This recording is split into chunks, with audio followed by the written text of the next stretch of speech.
Mark Wilson. I work for the Department of Commerce for the state, so right down the street. I'm sorry. So this environment is a little different. It's like being in a Legion episode or something. I mean, I've never presented in a room that's quite like this. So it might take me a little while to get used to it. So since we were talking about GIAC stuff before. You just passed on November 10th? No. April? Yes. Okay. March. Yeah. March, okay. So I took it in March. Trying to figure out which class you were with. Yeah. 241 is pretty new. 241, I had all these people that were stalking me because they were constantly seeing whether or not they passed. So as soon as this next group came in, they're like, we feel like we know you. So that's what I feel like too. I'm like, I feel like I know that number. Yeah. That's 255 now. Yeah. So the advantage of being a GSE is that you don't have to do CPE anymore. So I actually highly recommend doing it. It's actually fun. Surprisingly. I'm gonna email you about it. I have mine in August next year. Okay, that's cool. There's only certain things that I can talk to you about, but after you pass, then we can within talk about like the scope of the NDA that you're signing. Yep. Ethics of the form. Yep. So I'm on Twitter. Obviously, they found the picture of me with Spot. We actually have two codes, Nigerian dwarf codes. I live out towards Aiken, like past Gilbert, basically. So I live out in the country and I have to deal with coming in on 20 and all the crazy new stuff that they're doing on the interstate. Right. So Twitter is a good way to get a hold of me, and email. So I gave this presentation at B-Sides Augusta this past year. Adam came up afterwards and asked if I would do it here. So I'm going to give the presentation that I gave at B-Sides, but since this is a small environment, we can make it less formal and just talk about stuff in general. So basically, I'm going to talk about lateral movement, and everybody wants to talk about the attack framework because it's cool, and luckily it's gotten a lot of use in the industry, so there's a lot of things to get added to it. It's actually really cool. One thing that I'll talk about a little bit later is that if you do offensive stuff, it actually gives you things to do that you might not have thought of. So I'll show an example of that. So lateral movement in general, we're talking about having to go from computer to computer, and I'll talk about a few different ways that works. So one of the things that I've done Windows stuff, I've been a Windows administrator basically since the NT3.5 days. So like 6-8 weeks? Yeah, 6-8 weeks. Right. Don't troll the presenter. Yeah. So Windows has added a lot of cool stuff over time, and so my perspective on some of that is that Microsoft might not be the first person to do something, but they tend to, especially recently, be able to rapidly accelerate once they decide to do something. And the Windows firewall is actually really cool. And I'll talk a little bit about why it's cool. But one of the things that I've heard from a lot of people is that they basically just turn the Windows firewall off, right? So in your imaging process or whatever, we have all these computers that we're building. They're inside my perimeter, so I'm just going to turn the firewall off, which is a bad idea. And Microsoft has moved toward making that more difficult with Windows 10, but I mean, you can still do it if you want to. So the other thing that I run into in talking with people is that they don't know about a lot of the advanced stuff that you can do in the Windows firewall that you can't do in something like IP tables. So I'll show some examples of that. The ammunition stuff about talking about lateral movement is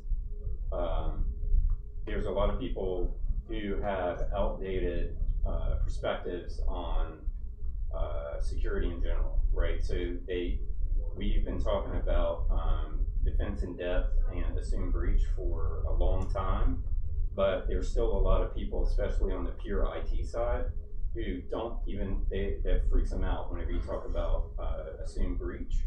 But a lot of these techniques actually can end up helping admins because you're making your environment theoretically simpler by having all the devices act in the same way. I mean, obviously there's going to be caveats to that kind of stuff, but I'm going to give some examples of where there have been attacks recently. They use lateral movement to basically just destroy places because of configuration problems. And then I'm going to talk a little bit about some best practice stuff. So I wanted to introduce, for those of you, so since this is somewhat informal situation, how many of you are in a pure security role? Just a few people. Okay. So is there anybody here who does not know what the MITRE ATT&CK framework is? Okay. All right.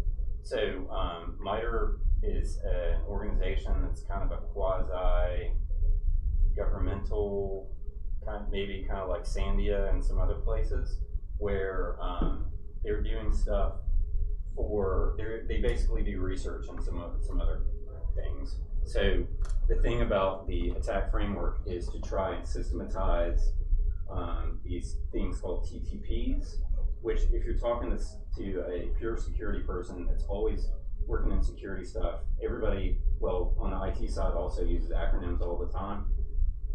So you might not know what a TTP is, so it's, tactics, techniques, and procedures. So a tactic is something like lateral movement. So lateral movement is going from computer to computer. Another tactic might be privilege escalation. So if I have a low privilege account, how do I escalate up? Credential, doing stuff with credentials. There's lots of different tactics. So then techniques are specific ways of doing that. So with lateral movement is the tactic, and then there's techniques for doing lateral movement. And then there's procedures, which is what a threat actor, if you want to use the fancy InfoSec kind of terms, would do to do it. So if you see someone that's performing a specific type of lateral movement, you can look back and maybe figure out, based off of what procedures they're using, that it could be APT 38 or 39 or whatever, just based off of that. But the thing that it's intended to do is make it so that we can talk about this stuff. So it gives you a framework or a taxonomy for figuring out how to talk about different techniques. So I wanted to introduce that to you. If you haven't seen it, you should take a look at it. It's a gigantic chart of stuff. So the tactics are going to be across the top, and then the techniques will go down. So if you use something like, so we're talking about Microsoft stuff, you've heard of Sentinel, which is Microsoft's kind of Azure Cloud SIEM, Defender ATP, stuff like that. They'll show you actually what, they'll map something directly to the attack framework. And basically everyone's kind of moving in that direction. I can't speak to you, like CrowdStrike tools or any of those types of things, but everyone's kind of accepted that as a facto standard for stuff. So you see where I'm list here some of the types of ways that you can do lateral movement. So those numbers are basically where they fit in the attack framework. So past the hash, past the ticket, all those kinds of things, RDP connections. So these in this bullet here are basically either those are the types of things that admins do. So admins do lateral movement all the time. So you need to get from your SCCM server or whatever needs to talk to your workstations. So they're going to do something over WMI, something like that. Or you're going to use PSExec to do something, or whatever. Those are all admin types of lateral movement. And then this next one, this T1210, is exploitation of a remote service would be lateral movement. So in that case, it's not something that an admin would do. It's a remote code exploit. So you're going against, I don't know, internally against S&B or using Eternal Blue or something like that would be that type. So what the attack framework allows you to do is to communicate with each other to say, whenever I'm writing this report or whatever, so that everybody can see and everyone's using the same terms, that this Eternal Blue exploit that was used internally is a T1210, which everybody can go back to the attack framework and you're all using the same words. So it's one of the things that it can do is, since I talked about APT stuff, everybody has different names for APTs. This kind of cuts out that problem because everyone kind of agrees to use this terminology for techniques. So, talking about lateral movement, the thought exercise to do is to think about what would happen on a flat network where you have, say, a subnet that has servers on it, workstations, printers. You don't know because you haven't done good asset management or architecting or whatever, where you have no firewalls, you have, whatever. Talking about the power grid. Yes. I don't know anything about ICS, so if you get into that kind of stuff, then I'm pure IT. Pretty much what you just described. Yeah, okay. All right. So, therefore, the power grid is a nightmare for lateral movement. So this, not directly, but in general, what happened with Maersk, the shipping company, their problem with NotPetya was lateral movement. Is everyone familiar with that? You know what that is? So there was an attack that happened, a nation attack. It basically took out this shipping company and a bunch of other people who were all collateral damage. It appears that the majority of it was done. I'm not going to talk about any Eastern European countries, but it appears that it was a mixture of using remote code exploits with Eternal Blue, and then actually using credential theft to do your movement. So you have your IT person who's setting up their workstations, and Windows comes up and says, put in that administrator password, or you've imaged it or whatever. Every one of your workstations have the password 1, let's say, or even something complex, it doesn't matter. Every one of your workstations has the same local password. You're not running the Windows firewall to keep workstations from talking to each other. One computer gets compromised, you run credential theft against that local admin, and you haven't done anything with hardening local accounts being able to log in remotely, which is a lateral movement technique, then basically you're done, because the lateral movement, in this case a wormable internal network things are bad. That's a kind of a nuclear situation, which mitigating lateral movement can help you with. But in that Maersk case, basically destroyed them. I mean, millions of dollars of destruction, of having to recreate all of their machines. It's a really interesting story. There were 2 domain controllers in Africa. Cambodia. Yeah, they were sitting there and their link was down. So they immediately had to dispatch people from England to get, to fly to get these domain controllers, because they still had copies of the domain. Is how they started to build that. So in the news recently, you hear a lot about state and local getting ransomware. And a lot of what happens is they're using admin techniques. So somebody was talking earlier about how long does it take RDP connections to get killed. So exposed RDP to the internet is the initial attack. Then you get inside. You haven't done anything to mitigate lateral movement. They use these regular admin techniques with your IT people, and then start going to all the computers. There's a few different people that are doing that right now.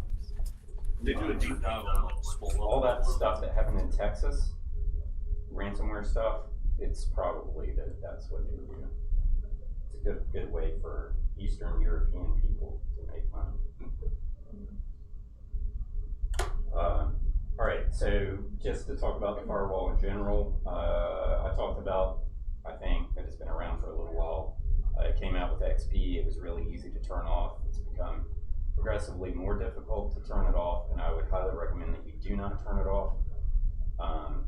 The thing about it is that it can be somewhat difficult to configure, and I'll show you a picture in just a minute about the way that the rules work.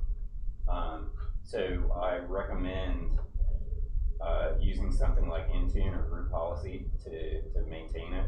I mean, you could also do it with when you're building machines, and all of this is presupposing that you have some kind of architecture plan, because if you don't, then you're going to rapidly get into a problem where you have a bunch of ad hoc machines that need different rules, and then that's not going to work well. And I'm going to talk about that a little bit too.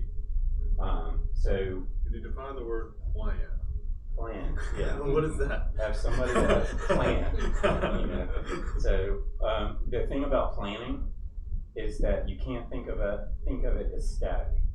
So that's one of the problems that people have. And static works for your initial part, but everything that you're doing with computers needs to be iterative. What if you only patch every 30 years? That's a separate case. So everything has to be iterative, because you're working from ideal into practice, and some of this depends on your size and all that kind of stuff, but it's all this is doable. It requires nerd power. There's nothing that you can buy that will do any of this. It requires people. There's nobody that can sell you something that will do, other than maybe a consultant. But a consultant just wants to make money, so they're, whatever, they're going to be coming back. I think that also needs to be on a t-shirt. Yes, consultants just want to make money. Yeah. Right. And nothing you buy can solve this problem. Yes, there's a lot of things with security where there's nothing that you can buy. Only people can fix this. Yes. So, does everyone know what a privileged access workstation is? I do. Okay, all right. So Microsoft has this awesome paper about using privileged access workstations.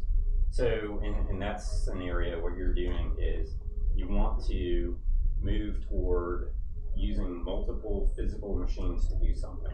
You can do it with VMs also, but in general, admins should not be sharing accounts. So you should almost never use a domain admin account to do anything.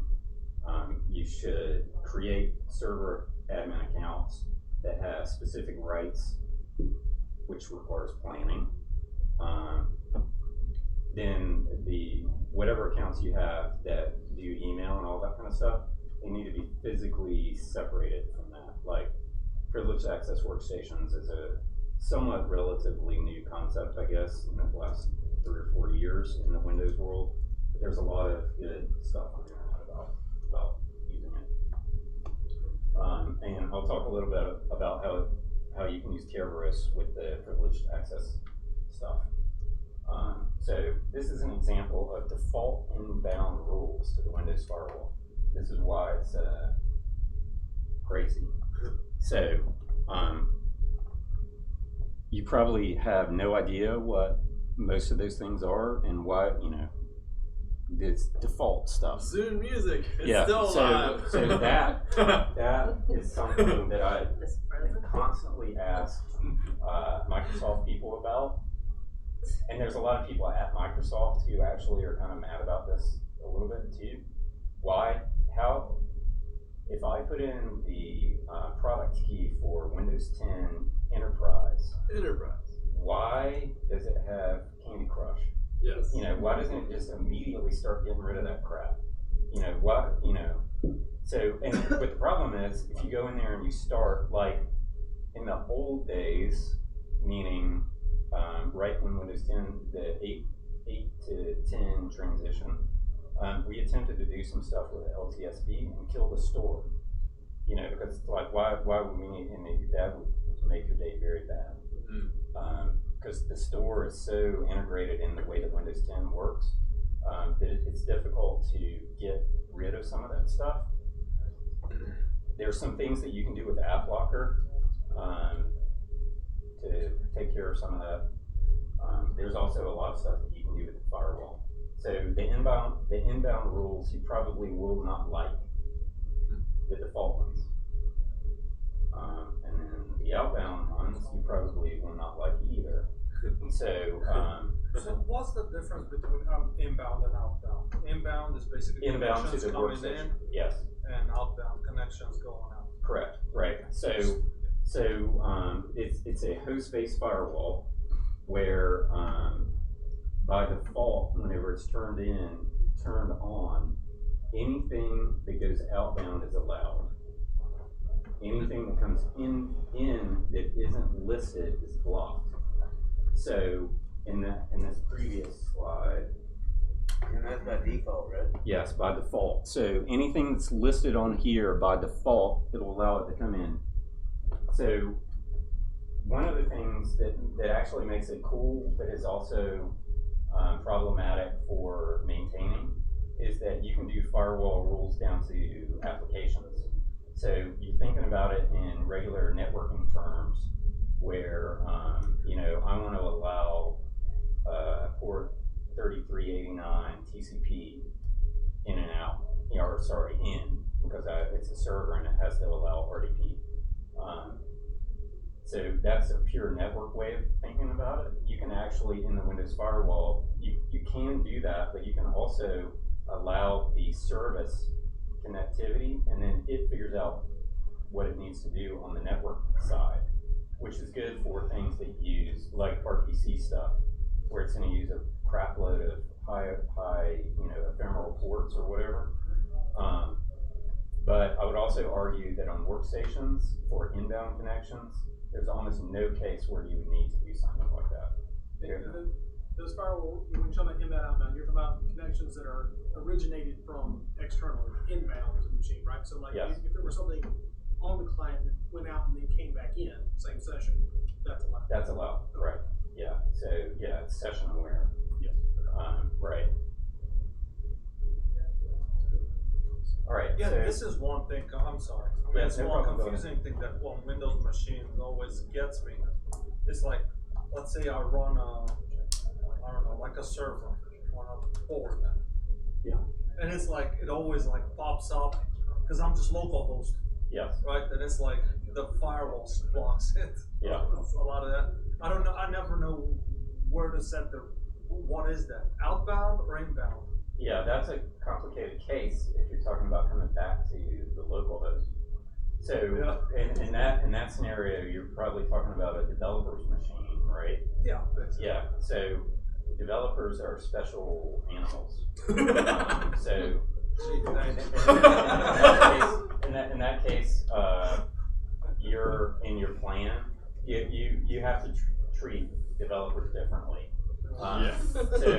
So that comes into play with App Locker a lot, like with application whitelisting. It comes into play with privilege.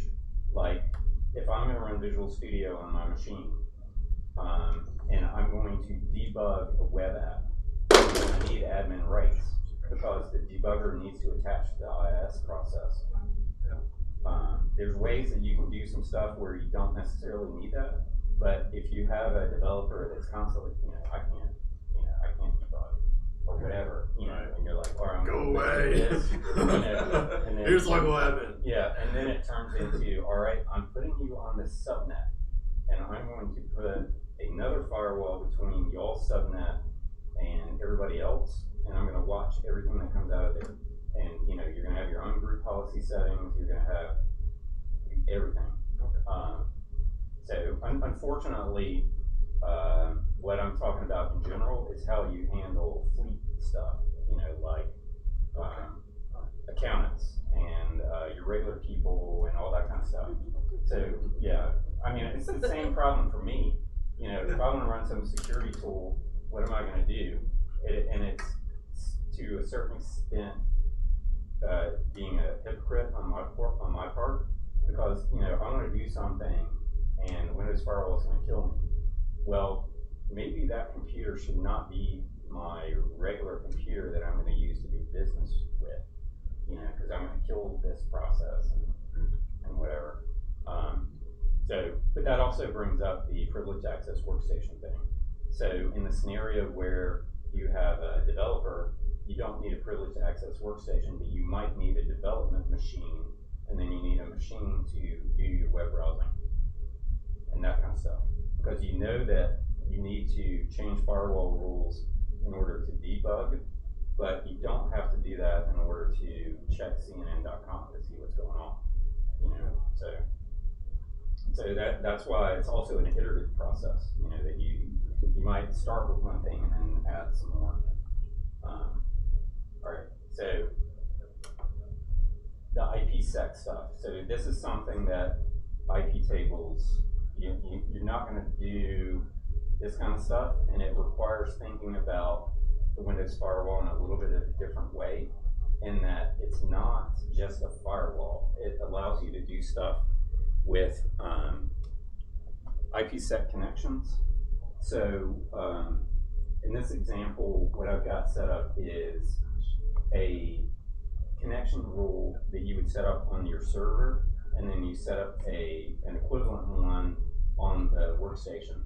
So anytime that you RDP from the workstation to the server, it's actually going to use IPsec and AH connection. So it's going to check the integrity, and it can kill replays and a bunch, you know, all the normal IPsec stuff. The cool thing about it is that if you look here where it says authentication method, so I talked a little bit earlier about that it has Kerberos integration. So in this scenario, you have a domain controller, let's say, that you need to RDP into. You set the authentication method to computer and user, do all this stuff, set up your connection security rules, and then in the rule, you actually say which computers can connect, and it's not IP addresses. So in a traditional way of doing, you know, like an IP tables, you would say 192.168.10.4 can connect to 192.168.10.10. In this case, you set up that part, but then you also say, and it also has to have the Kerberos credentials for that computer account and the user account. So it's equivalent to saying that I need to check that that computer is the computer that I said that it's going to be, and on that computer, that user is Robert, which is super cool. So then you move over to what the rule changes into. So it's gonna, in this case, where it's using ESP instead of just AH, and you can, the firewall will take care of all that for you. So you set up these connection security rules. You can do this for anything. So one of the examples is, let's say that you have something that uses a clear text protocol, and there's nothing that you can do about it, right? And it's on 2 Windows computers that are capable of doing, you know, so XP and newer. You can get the firewall to actually do the encryption for you, so it doesn't matter that the protocol itself is clear text. So that's a cool feature. Unfortunately, you cannot get it to do it to another OS. So you can't, like if you have some old thing that has to use Telnet, you can't use the Windows firewall to make it, you know, encrypt the traffic. But that's Windows firewall. So like it Windows, sounds Windows. like an SSH tunnel, really. Yeah, Between yes. 2 machines. Yeah, you could do the same thing if you didn't have the Windows firewall at all by setting up the SSH tunnel and then tunneling your traffic through there. Yeah. And in this case, the cool part about it is it's all built into the OS. You don't have to do any, and you can make it so that his user account can do it, but mine can't. All kind of crazy stuff like So that. it sounds like the Windows firewall is more like goes up and down the TCP stack, it like does. up to down to the application and back out down to the Right. like IP level. Okay. Yep. And that's one of the reasons why I wanted to give this presentation, because there are a lot of people who just see the Windows firewall and they're like, oh, that's just a regular firewall. Our vendor requires it to be disabled. So. Yeah, so in that case, what you Do get they is you also get a require letter. domain admin? Yes. Yeah. Case dismissed. In that case, you figure out how much pushback you can give, and then you require them to give you a letter. You know. So one of the examples that I have recently is there's this very cool technology that is made by a company that's called Forescale. Counteract. I don't know if you know. Okay, so it can do like device detection and NAC stuff and all kind of cool things. And in their documentation, it says put in the domain admin account, you know, for this to be able to talk to all the computers. Yeah. And then you go back to them and say, does it really require a domain admin account? Yes. You know, that's what all. And then It's a security tool. Of course it does. Yeah, keep going back and forth and whatever, and then you find out, oh, it just needs to read the event log, you know, or whatever. Yeah. And so then you're like, well, you know, y'all need to get up to speed. with this Pesky stuff. developers. Yeah. Yeah. Because of course it will work with the domain admin account, but is it really necessary? So will the accountant working upstairs? Like, Yes. Yeah. All right. So I wanted to give an example from Twitter. So this is like your example. I was talking about this on Twitter, and this person came who actually is in Germany, so it's not a South Carolina person. But their response was immediately, they're not allowed to turn on the Windows firewall. So one of our jobs as security people or IT people who know about security is to evangelize these things. So whenever you're in a scenario where somebody pushes back and says something like that, you say Maersk, you know, or whatever. Yeah. You know, that so you need objective ammunition that you can use. You can't just say, you know, we need to use the firewall because it's cool or whatever. You know, you have to start to get anecdotes about why it is that you want to do these kinds of things, and you have to be able to tell the story rather than use nerd words. You know, tell the why is it bad to turn off the Windows firewall. The surprising thing to me is the number of regular IT people who it's shocking to them that workstations should not talk to each other. Yeah. Because they have never even thought about it. Because I mean, it's not something that you. Because admins are used to like moving laterally. I'm so gonna they put in this thing. You know, I'm gonna put in all these computers, and then they never put a sniffer on to see what all the stuff that's going on and all that kind of stuff. Yeah. So these are some resources for firewall stuff. So the biggest thing that I would say is following Jessica Payne on Twitter. It's like J.E. Payne MSFT, I think is her Twitter handle. She works for Microsoft. She does incident response stuff. She had a good presentation at Ignite in New Zealand a few years ago about the Windows firewall. The other thing, if you're in the SANS/GIAC world, the Windows class, Jason Fossen is awesome. He's like, he teaches Microsoft people about Microsoft products. Yeah, that's an awesome class. Yeah, I mean, it's super detailed.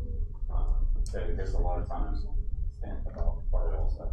I took that class 3 years ago, and I still have a to-do list of things I want to do that he taught us. Right. Yeah, which is why it's not a static process. Yeah. It's a constant thing. Yeah. So that Microsoft support article basically talks about that stuff that's actually needed. So when somebody says, it needs to be able to communicate on this port or whatever, then you have a repository basically of everything that Windows needs to do everything.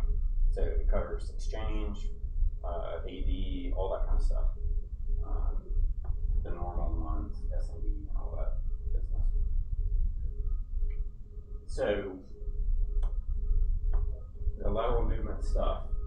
So there, a lot of times when you're talking about lateral movement, you're only talking about east-west, which would be like workstation to workstation, but then also, and I don't know if this should be called longitudinal movement, but nobody seems to use that term, which is north-south kind of stuff. So in that scenario, you're talking about going from a workstation tier, if you even have a workstation tier, to a server tier. So when people attack, one of the first things that they want to do is figure out where they are, right? And they want to start mapping your network. And you want to make that as difficult as possible by cutting out lateral movement. I was gonna say, I'm like, you gotta make it as simple as possible. When they map your network, it crashes. Yes. Right. Therefore, being unmappable. Yeah. So one of the ways that you can do that is by using the firewall. The other way that you can do that is by segmentation, things like that. So I would argue that probably nobody attacks you by directly going to some kind of ICS device. They have to come in some kind of way, right? So, and nobody attacks the domain controller, hopefully, by directly going to the domain controller, unless you've done something dumb, like put out RDP to the internet, or Got to control from home. or you have an admin that's browsing the internet from a domain controller. So I gave another presentation, and actually I gave a presentation at ColaSec a few years ago about the kinds of alerts that you can do for some of that kind of stuff. Like people that work in SAP all day, they don't run Who Am I? You know, they don't, if you're a marketing person, you probably never even use the term.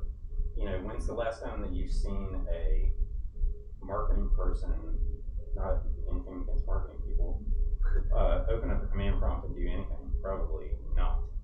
So that has to do with figuring out user behavior and that kind of stuff.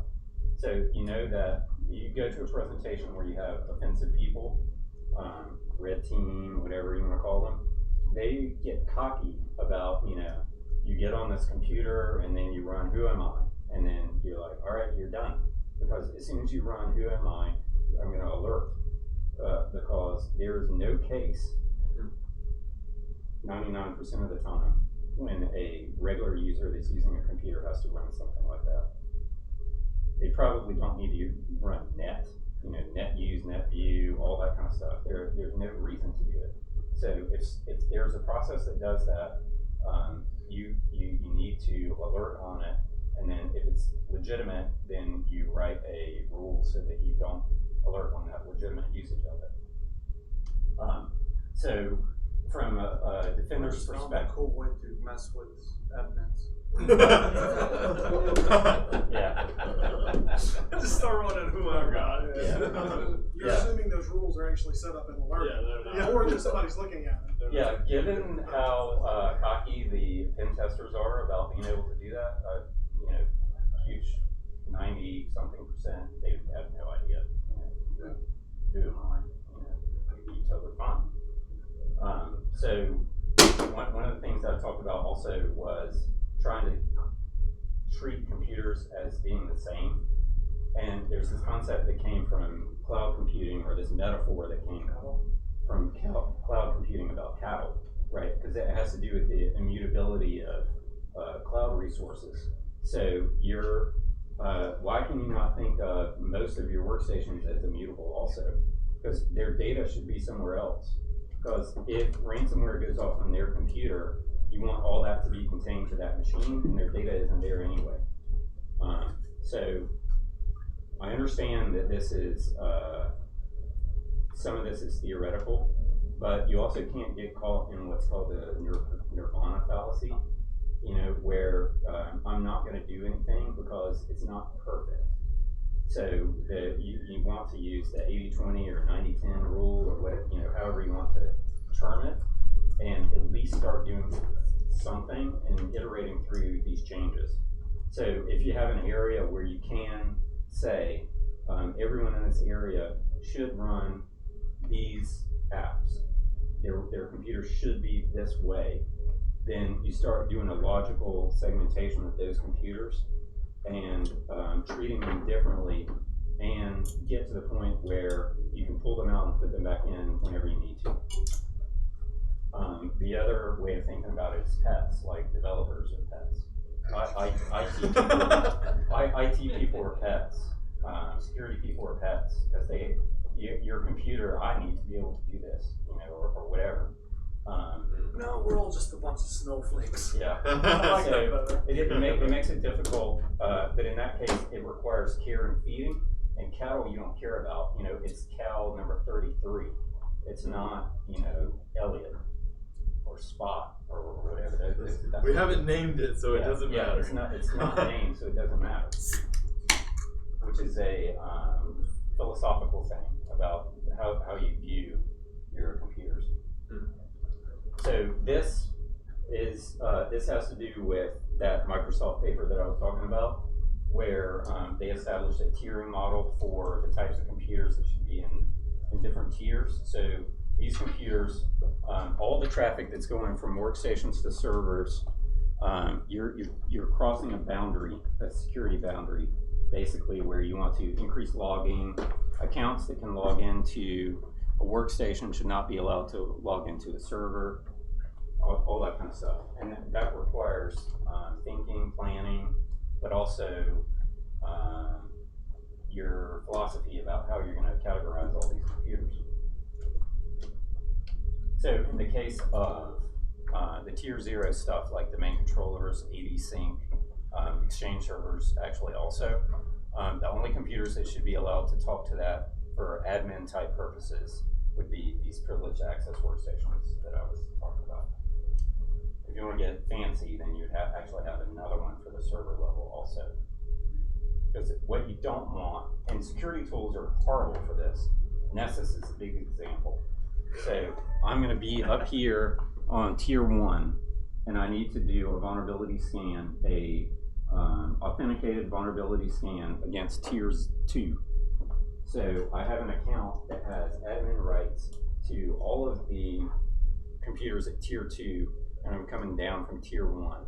If one of those computers is compromised and has something running, then theoretically, and there's ways of getting around this by using agents and a bunch of other things, then that credential, theoretically, it depends on what logon type it's using. There's different ways. It uses all of them. Yeah. Yeah, I mean, it should be using logon type 3, I think, so Yeah. it's probably okay. But in general, stuff like that is problematic, because if you have an account that can log on to everything, if it's compromised, you got a problem. So what you're trying to do is mitigate the scale of what the problem is. So a domain admin account, you actually want to make it so that they're denied by group policy from being able to even log into a workstation, which will really freak out admins. Except your paw. Right. So, well, in that case, even yes, right, because your paw is a workstation. Yes. Yeah. And there's ways that you can do all this kind of stuff through either local policy or group policy. Yeah, for like Nessus, we had to create basically 3 separate accounts. Yeah. Like one to scan domain controllers, one to scan servers, and a different to scan workstations. Right, which is exactly what this is. So that you can't escalate. Yeah.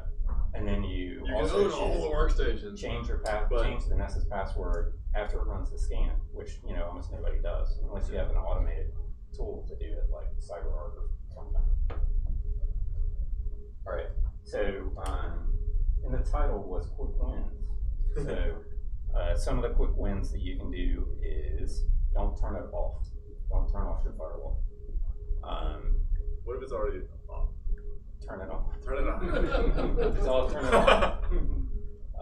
So I've talked about most of the stuff already.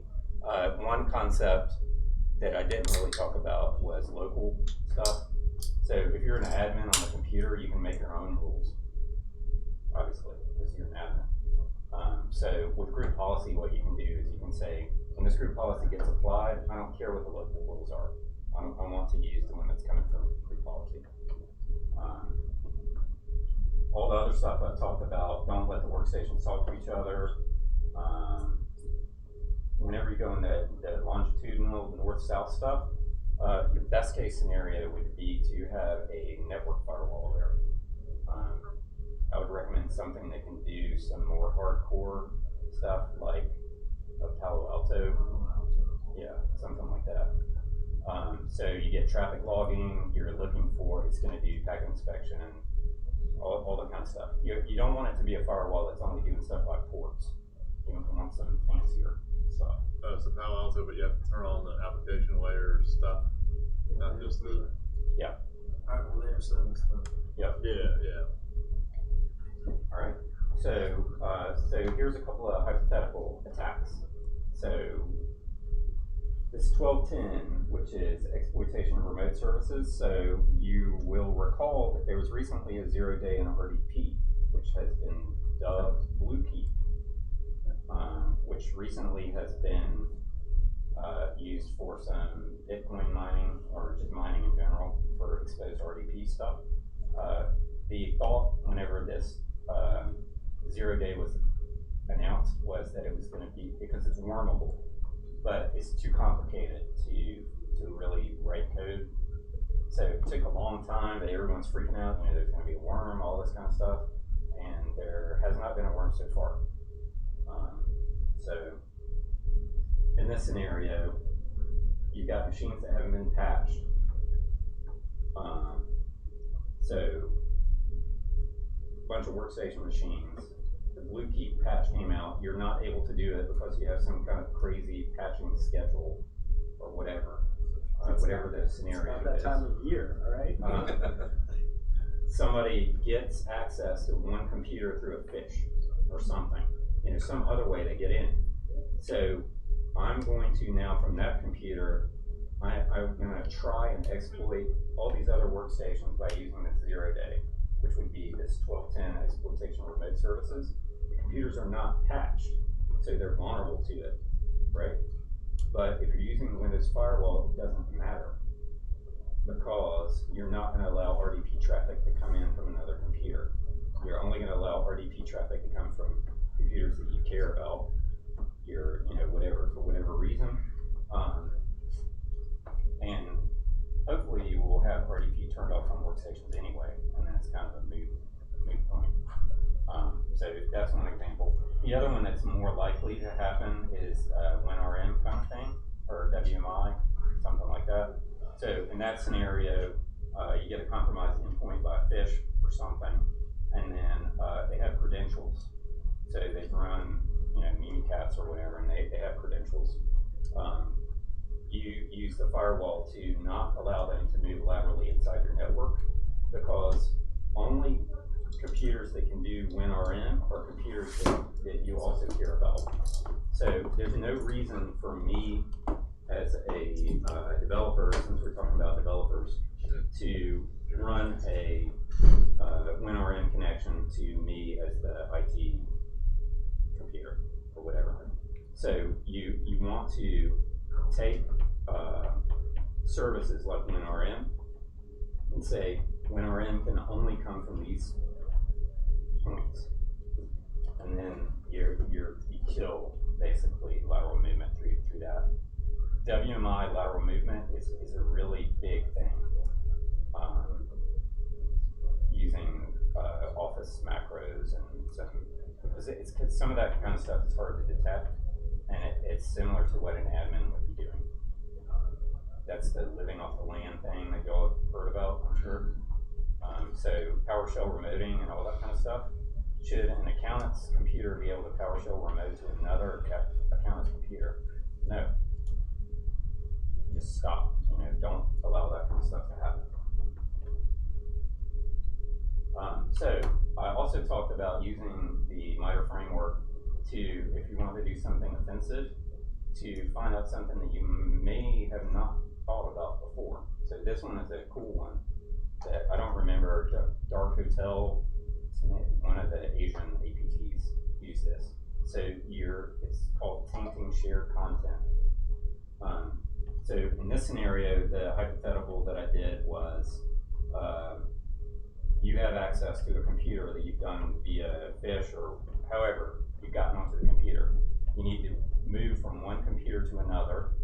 The Windows firewall is killing all of the connections, so I can't do PS exec, I can't get anywhere, and I want to get over to somebody else, to the CFO's machine.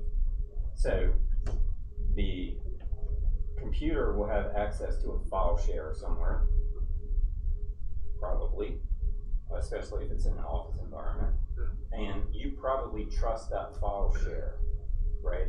So when documents come from the internet in modern versions of Office, they get marked as being from an external location. There's a internet zone connection that gets written to that file, and Windows knows enough to say, this came from the outside. Are you sure you want to do something with this? So in Office, you get that enable editing and all that kind of stuff up at the top because of the zone that the document came from. So in this scenario, you have access to one computer, you want to get to another one, you know that there's a file share there, you look at the files that they've been using. So if it's the accounting case, they're going to be looking at Excel documents, and since you know that those files are probably trusted, you write your own macro in there. So I can't get from my computer to the CFO's computer. I know that the CFO is going to open this Excel document at some point because it's called so-and-so report. It might, in an even better way of doing this attack would be to do it to an Excel file that already has a macro in it, which there's going to be, probably there will be some. So you use, there's a tool called Evil Clippy. There's a bunch of different ways that you can do this. So you set up your machine outside, and then set up a reverse shell. So they open up the Excel document, and the reverse shell connects out to your attacker machine that's waiting on the internet. So in that scenario, you definitely want to have the Palo Alto because it's going to look at it and say, this is a reverse shell. But if you have a dumb firewall that's only looking at 4443, then the attacker gets access. So in that scenario, you've done lateral movement without doing lateral movement, right? Because you tainted a document that's inside the network. You can taint all of them if you were going to be noisy, so that whenever someone clicks on it, it's going to be raining shells, because all the computers are going to make connections back to your attacker machine that's sitting there listening. Catchphrase on the computer. Yeah. It's raining shells in here. So, and in that case, you would need signed macros, which very few people can do. It requires a PKI. Yeah. You have to set your own certificate authority? You could use an external one. I mean, you need a signing certificate, and then all your computers would have to trust it. So you could either do it with your own PKI, Enforce it. or you could get an external one, a publishing cert, and then push it to the computers. Kind of like a code signing, sir. You say It's only. the exact same thing. Yeah. Yeah. Okay. Yeah. Right. That's on the 10-year, 12-year plan. Yeah. PKI is cool because then you can do UBT logins to Windows. Yeah. We built the PKI, but we haven't had time to do anything with it yet. Yeah. There's all kind of stuff you can do with your own PKI, because you can do on the Palo Alto, since it's a Palo Alto commercial, SSL interception without having to use a self-signed cert, stuff like that. Yeah. All right, so the big review is to make sure that it's on, look at the attack framework, because there's a lot of cool things there. So the only section of the attack framework that we talked about is the lateral movement part. All those T numbers, the T1210, all that kind of stuff. The only part that we looked at just to touch on was the lateral thing. So for things like privilege escalation, there's a whole list of those. For credential theft, there's a whole list of those. And there's going to be listings for all the different OSs. So for lateral movement in Linux, there's lists of how you can do SSH, whatever, all those kinds of things. I just chose to only talk about Windows stuff basically. So I'm just trying to understand this. So MITRE is basically like codes for different types of stuff. kind of like Do you know what- talk with between them. With Do you know what NIST is? Yeah, MITRE's like NIST. It's part, they get funding and Do you know stuff. you know what NIST is? like the national something. Yeah, National Institute of with Standards and Technology. Yeah. So they publish like NIST publishes like the gauge like width on a railroad track, so that all railroad companies know how to build the rail to be the same width. Okay. MITRE basically does the same thing for cybersecurity attacks. So they say like, if it's going to be a patch the hash attack, let's all refer to this type of attack as patch the hash, and this is what we're going to call it, and this is the title. The same way that like, if you use a computer monitor, chances are your power supply for your desktop and like your projector all use the exact same cable. That's in this standard that all companies produce to in America. So all companies look at NIST, and then it's basically an interchangeable parts government authority. And MITRE is basically just a cybersecurity version of that for reporting purposes. Yep, it's so that everyone speaks the same. They actually, the ATT&CK conference was last week or the week before last? Week before last. So they tons of presentations having to do with the cool thing is how vendors are starting to use it, so that you see a report that comes out from CrowdStrike or whoever, and it'll say, you know, these things are listed using the attack framework, and then Microsoft will say, you know, in Defender ATP, when this goes off, it's this attack. Does MITRE publish the CVE numbers, or they just Yes. Okay, that's what I was thinking. I didn't know if they were just a proponent of it and like. No, I'm pretty sure. Somebody should correct me, but I think that they might be the authority. Okay, I couldn't remember if they were authority. They just For also CVEs. have them. I don't know. We can look that one up. All right. So we've been having a dialogue, but if anybody has any other questions. One interjection I would have about turning on the Windows firewall is that I haven't done it yet, but as I've researched it, like come on in.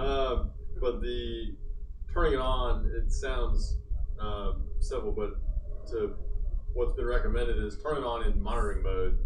Basically, don't Yes, you can do that. don't like to turn on the default and deny everything. Yeah. But turn on in monitoring mode so that you can start collecting logs and audit trails of everything. Yep. And then take that, and it's pretty intuitive from what I've read as far as, okay, we've been monitoring this group of workstations for 6 weeks.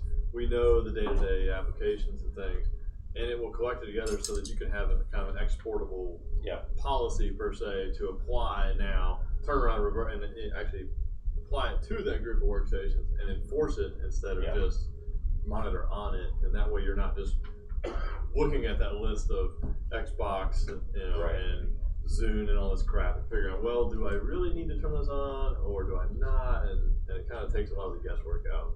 Yeah, that's a typical iterative pattern for this stuff in general. And I think pretty much all the Microsoft tools give you that kind of capability. So something like AppLocker, you can run it in audit mode first to see what happens. Control folder access, all the new security tools, basically they add that kind of capability, and then you just have to pick some kind of pilot group. I mean, there's gonna be pain somewhere. You just want to reduce. You don't want to do it with the CEO. In development, hopefully not production. Yeah. Yeah, apply it to the developers. Yeah. MITRE does do the editing and publish the CVE numbers. Okay. So they are the authority along with the National Cybersecurity Institution. So both of those guys, MITRE actually owns those. Yeah. They own the intellectual property. I think at this point, though, they have handed over the day-to-day operation of that to NIST, have they not? No.